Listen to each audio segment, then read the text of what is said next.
The disappearance of a 6-year-old boy after a trip with his own mother is not just a missing person case. It is the kind of event that quietly unsettles your sense of safety, because it begins in a place that should be the most secure: the family unit. In 2011, a routine outing in Illinois would evolve into an unsolved mystery that continues to resist explanation, leaving behind a trail of unanswered questions and a silence that feels increasingly heavy with time. At first glance, nothing about the environment suggested danger. The community in Illinois where the family lived was typical of many suburban areas in the United States, where neighbors exchanged greetings, routines were predictable, and life followed a familiar rhythm. There were no immediate indicators of imminent crisis, no visible fractures that would hint at a sudden disappearance. It was the kind of setting where people assume stability, where abnormal events feel distant and unlikely until they occur without warning. Before the events of 2011, the household appeared to function within the bounds of ordinary life. There were no widely reported incidents that suggested extreme instability or external threats.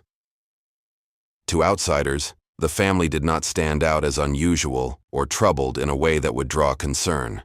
This sense of normalcy is important because it reinforces a psychological pattern often seen in retrospective analysis of disappearances. The absence of visible warning signs does not necessarily equate to the absence of underlying tension, et. The center of this case was a young boy, 6 years old, at an age where curiosity, routine, and dependence on caregivers defined daily life. He was attending school, engaging in childhood activities, and forming early memories of the world around him. Children at this stage are typically immersed in structure, guided by adults, and protected by the assumption that those closest to them act in their best interest. This dependency makes any disruption in their environment particularly vulnerable and difficult to comprehend. The mother, who played a central role in this case, was the primary caregiver and closely connected to the child's movements during the critical time frame. From a behavioral perspective, her position involved both responsibility and influence, where decisions made under stress could carry significant consequences. While early observations did not appear overtly suspicious, later review began to consider subtle indicators that may have been overlooked. Within the family's social circle, there were no widely reported conflicts that clearly explained what followed. Friends, neighbors, and acquaintances generally viewed the household as ordinary and unremarkable. This is important because external appearances often conceal internal psychological dynamics. In many missing persons cases, situations that seem stable on the surface later reveal underlying emotional or mental pressures that were not visible to others. It is important to understand the environment not only as a physical location, but as a psychological space. Behind the routine of daily life, individuals may experience stressors related to relationships, personal identity, financial strain, or mental health. These factors do not always manifest outwardly in obvious ways. Instead, they can accumulate quietly, shaping decisions in moments that may seem ordinary to observers, but carry significant internal weight for the individuals involved. In this case, the lack of visible external conflict does not rule out the presence of internal struggle. What people observe on the surface often differs from what is experienced privately, and that gap is where many mysteries originate. A family may appear stable while quietly carrying unresolved tensions that subtly influence behavior over time. The days before the disappearance, nothing appeared unusual to outsiders. There were no public warnings, no visible signs of distress, and no clear indicators that anything was wrong within the family. This gradual and unnoticed buildup is often unsettling, as it shows how quickly everyday normalcy can shift into uncertainty. Without any obvious or immediate warning, what remains particularly striking is how the routine nature of the trip contrasts with the outcome that followed. A short journey, something that would typically be considered temporary and uneventful, became the starting point of a prolonged investigation that would span years. The transformation from ordinary movement to unexplained absence underscores how fragile predictability can be when variables change in ways that are not immediately understood. In examining the environment, the people involved, and the lack of clear warning signs, a consistent pattern emerges. No visible disruption before the event. This does not answer the case but places it within disappearances that begin without obvious cause. It also encourages closer attention to internal states, private choices, and unseen pressures shaping behavior behind closed doors. By the time the trip began, everything seemed routine and expected. A caregiver and child set out on a short journey, planning to return after a brief absence. Nothing suggested that the outcome would deviate so sharply from normal patterns. Yet many long-standing mysteries begin in such ordinary moments, where nothing appears unusual until a sudden and unexplained change occurs. What began as an ordinary trip quickly became the center of a case that challenges assumptions about safety, trust, and predictability within family dynamics. With no immediate explanation, the disappearance continues to linger in public memory, forcing us to face a difficult reality. Significant turning points can occur without witnesses, without warnings, and without any clear signals. No one in the community could have anticipated that within just a few days, an ordinary journey would evolve into a mystery that remains unsolved for years. The final confirmed timeline of events begins on May 11, 2011, when Amy Fry Pitzen was seen leaving home with her 6-year-old son, Timothy Pitzen. From a behavioral standpoint, the departure itself did not initially appear unusual to those outside the immediate family. However, what makes this moment significant is not the act of leaving, but the absence of any clear, stable return pattern that followed. It marks the beginning of a sequence defined by movement without resolution. In the hours and days that followed, fragments of communication from Amy provided limited insight into her intentions. These messages suggested that she was traveling and managing her own plans independently. While there was no publicly documented confrontation or visible escalation during this period, the tone of uncertainty surrounding her movements introduces the possibility of internal conflict. In many cases like this, the absence of overt conflict does not imply the absence of psychological stress or decision-making under pressure. As the journey progressed, sightings of Amy and Timothy together were reported at multiple locations. These sightings helped investigators construct a partial timeline, but they remained incomplete and fragmented. Each confirmed observation provided only a snapshot, not a continuous narrative. From a psychological perspective, such discontinuity complicates efforts to understand intent, because behavior appears normal in isolated moments, yet the overall pattern lacks coherence when viewed as a whole. The last confirmed sighting of Timothy occurred while he was still in the company of his mother. After this point, there were no verified independent observations of the child. This absence of further sightings becomes a critical turning point in the case, as it shifts the investigative focus toward the circumstances surrounding Amy's movements. When a child disappears without subsequent contact, investigators must consider whether separation occurred voluntarily, unintentionally, or through external intervention. At some stage following these final sightings, Amy's movements became increasingly difficult to track. Her communications began to show inconsistencies, and her location could no longer be reliably verified through conventional means. This transition from traceable movement to uncertainty is often a key phase in missing persons cases, as it marks the point at which routine tracking mechanisms fail to provide clarity. It also signals a loss of control over reconstructing the subject's path. Meanwhile, family members began to notice the breakdown in communication. Attempts to reach Amy and Timothy were unsuccessful, and concern grew as time passed without confirmation of their whereabouts. In situations involving minors, prolonged absence of contact is treated with heightened urgency because the risk profile increases significantly when a child is involved. The inability to establish contact with either individual quickly escalated the situation beyond a routine absence. After exhausting informal attempts to locate them, the family reported the disappearance to law enforcement. This step marked the formal transition of the case into an active missing persons investigation. Once authorities became involved, efforts were redirected toward verifying last known locations, analyzing communication records, and identifying potential witnesses. The urgency of the case reflected both the age of the child and the lack of reliable information regarding his current status.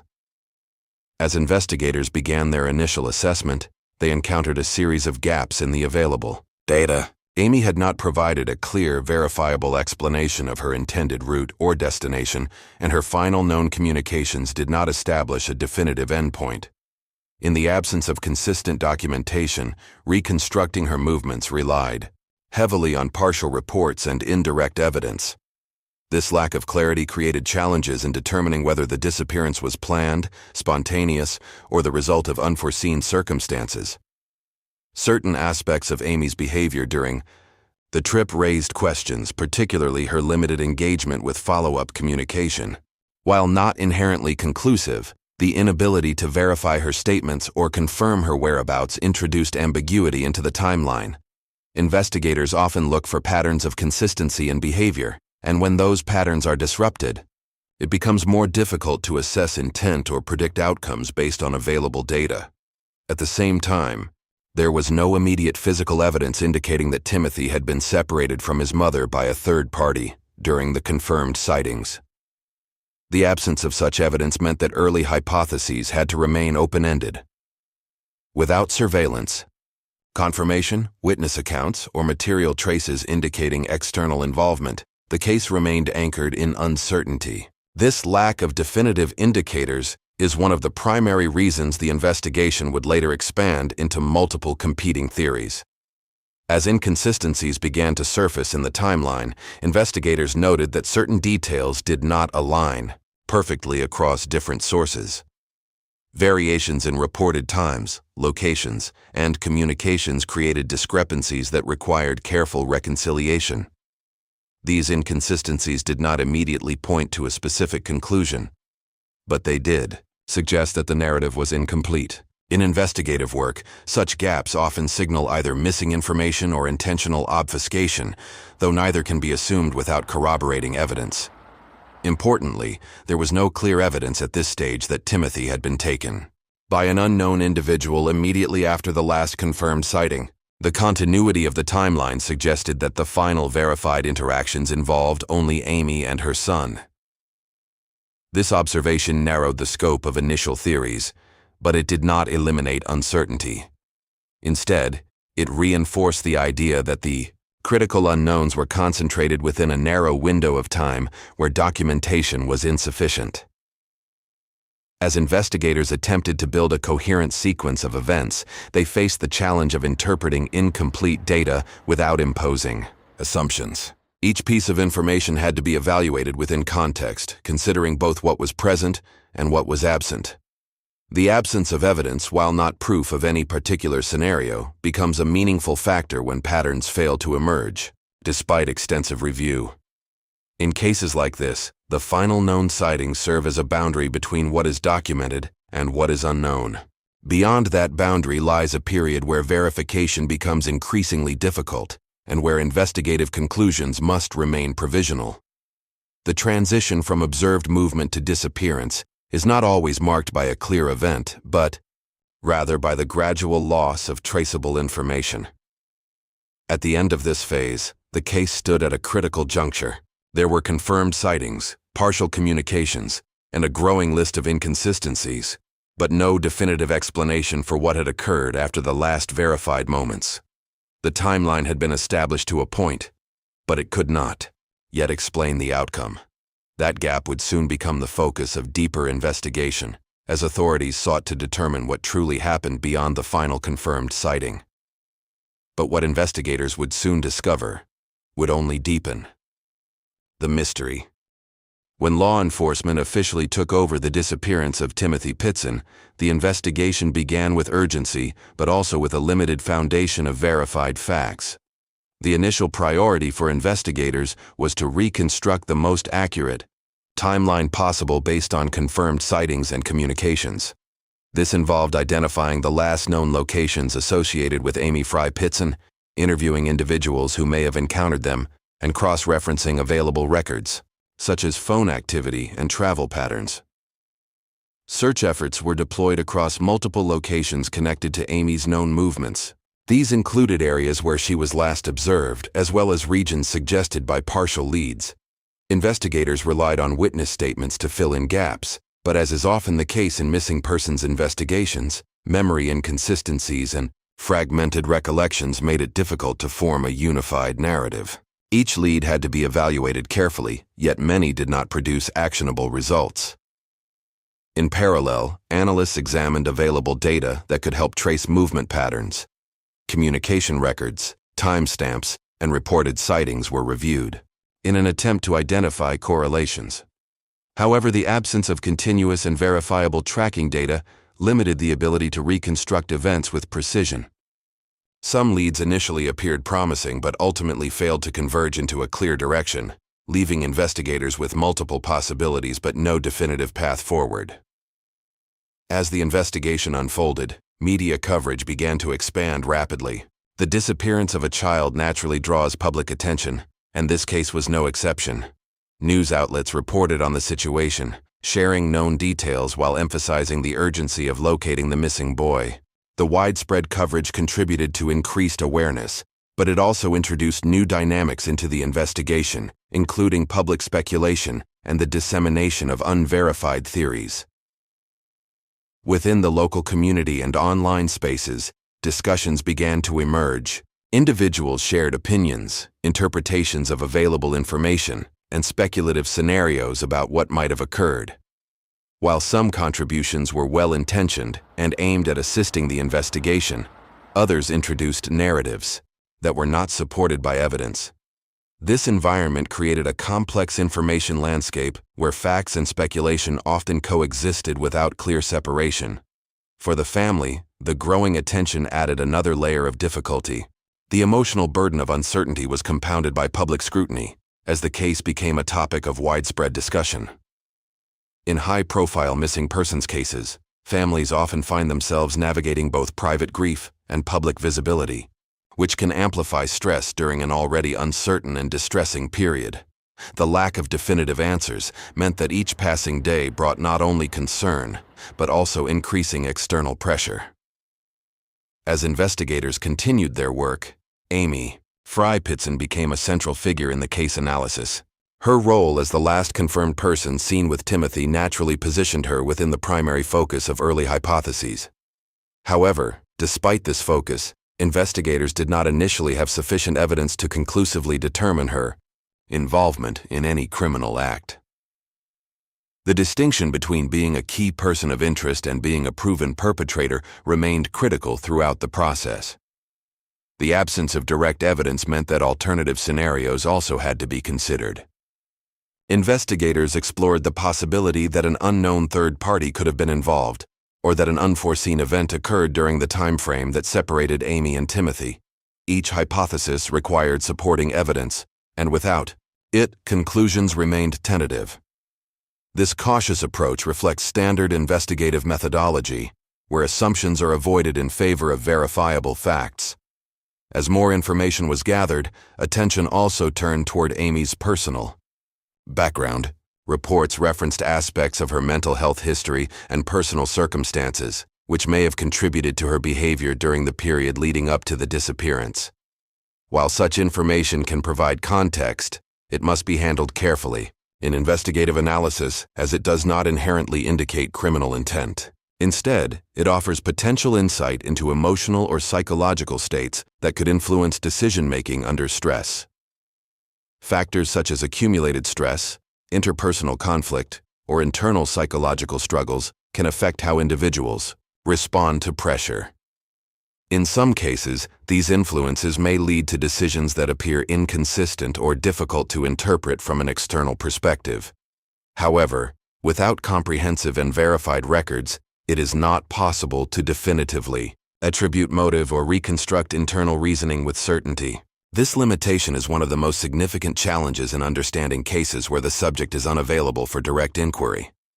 Despite extensive review, no single piece of evidence provided a complete explanation for what occurred. Investigators faced a situation where fragments of information existed but did not align into a fully coherent account. This fragmentation is not uncommon in complex missing persons cases where multiple variables intersect and critical moments remain undocumented. Years after the initial investigation began, new information emerged in the form of indirect statements and reported sightings that were not immediately verifiable. These accounts introduced additional perspectives and suggested possibilities that had not been fully considered in the early stages of the case. However, due to the lack of corroboration, these developments could not be confirmed as definitive evidence. Instead, they contributed to an evolving understanding that remained incomplete. What made these later developments particularly significant was their effect on the overall interpretation of the case. Previously held assumptions began to appear less certain, and the boundaries of the investigation expanded to include scenarios that were not initially prioritized. This shift demonstrated how missing persons cases can evolve over time as new information surfaces, even when that information does not resolve the core questions. Despite continued efforts, the case resisted closure. The accumulation of leads, analyses, and hypotheses did not converge into a single verifiable conclusion. Instead, the investigation revealed the complexity of reconstructing events when key moments are undocumented and when the available data contains gaps that cannot be fully bridged. Each layer of inquiry added depth, but not resolution. In the end, the case was less about finding a single explanation and more about recognizing the limits of available evidence. The lack of definitive answers reflects the challenges of incomplete data, the passage of time, and uncertainty. Suddenly, the case was no longer as simple as it once appeared. At this stage of the case, the investigation surrounding the disappearance of Timmothy Pitzen shifts from reconstructing events toward interpreting possibilities with limited evidence. With no confirmed resolution, investigators focus on theory building. Each explanation reflects assumptions about behavior, intent, and circumstance, forming competing frameworks rather than a single answer, emphasizing uncertainty at the center of the case that continues to challenge conventional methods of analysis and understanding deeply. One theory suggests that Amy Fry Pitzen may have intentionally taken Timothy from his environment while concealing their identity and whereabouts. This view is supported by the fact that she was the last confirmed person seen with him, indicating a degree of control over their movements during the critical period of the trip. However, this theory is limited by the lack of post-event evidence. No confirmed destination, recovered records, or verifiable trace of their lives after the final sightings has been established. This absence of information creates a gap in continuity, leaving investigators unable to draw firm conclusions about their movements or long-term outcomes. The second theory suggests that a mental health crisis may have influenced Amy Fry Pitzen's behavior in unpredictable ways. In this view, her actions may not follow a structured plan, but instead stem from psychological distress or instability, which can result in inconsistent communication, irregular movement, and behavior that appears disjointed externally. Although this explanation accounts for behavioral irregularities, it does not fully explain what ultimately happened to Timothy. The lack of conclusive evidence linking psychological condition to final events leaves a significant gap. Without supporting data, the theory remains interpretive rather than definitive, highlighting the limitations of relying solely on behavioral patterns to reach conclusions. The third theory suggests the possibility of third-party involvement during the trip, proposing that an external individual may have intervened and separated Timothy from his mother. This perspective broadens the range of scenarios considered by investigators, offering an explanation that does not rely solely on maternal actions within the unfolding case context. However, this theory is constrained by the lack of credible supporting evidence. There are no reliable witness accounts or physical traces indicating the presence of another individual. Without corroboration, the hypothesis remains speculative, making it difficult to evaluate and preventing any definitive conclusion regarding responsibility based on the current available record. Comparing the three theories shows that each explains certain aspects of the case while leaving key questions unanswered. The intentional disappearance theory emphasizes control, the mental health crisis theory highlights instability, and the third-party theory introduces external interference. Together, they represent differing interpretations shaped by incomplete evidence and limited available information overall. The central question is not which theory is definitively correct, but which aligns most closely with the available evidence. Assessing plausibility requires weighing intent, psychological factors, and external influences under uncertainty. In such situations, conclusions remain provisional, reflecting interpretation rather than certainty, and highlighting the ambiguity involved when reconstructing events from partial records. From a psychological perspective, the case shows how stress, control, and dependency can shape behavior. Prolonged pressure may impair judgment, leading to inconsistent or unpredictable actions. In caregiver-dependent relationships, the dependent's safety relies heavily on the caregiver's decisions, making outcomes sensitive to mental state, stability, and situational awareness during critical moments of uncertainty and transition overall. Patterns in missing children cases often involve control, avoidance, and crisis-driven decisions. Individuals may respond to perceived threats by withdrawing, while others act inconsistently or without clear rational structure. Although these patterns do not provide definitive answers, they offer context for understanding how emotional strain and psychological pressure can influence behavior in complex, unpredictable environments across varying real-world situations. From a philosophical perspective, the case encourages reflection on human nature, causality, and consequences. Buddhist thought emphasizes suffering and attachment as influences on behavior, suggesting actions under distress arise from emotionally burdened minds. Events are viewed as interconnected rather than isolated, forming a continuum shaped by internal states and external outcomes, linking intention, perception, and result within a broader existence over time. Western philosophical traditions emphasize the balance between rational thought and instinct, noting that human behavior often reflects both conscious reasoning and emotional impulse. In moments of crisis, these elements may interact in complex ways, producing actions that diverge from expected patterns. Eastern perspectives focusing on causality suggest that outcomes arise from chains of prior decisions, where even small actions contribute to long-term consequences across time and context boundaries. Across these perspectives, uncertainty remains the central theme. Despite extensive investigation and multiple theories, no single explanation fully resolves the case. Each perspective offers partial insight, yet none reconstruct the events completely. This highlights the challenge of working with incomplete evidence, where interpretation must bridge gaps while respecting the limits of what can be known. The case of Timmothy Pitzen ultimately serves as a reminder of how fragile certainty can be when critical details remain unknown. It underscores the emotional weight carried by unresolved disappearances, affecting families, investigators, and communities alike. The persistence of unanswered questions keeps the case relevant, not only as an investigation, but also as a human story shaped by ambiguity, loss, and the enduring search for understanding. Ultimately, the narrative does not conclude with closure, but with reflection on the limits of knowledge.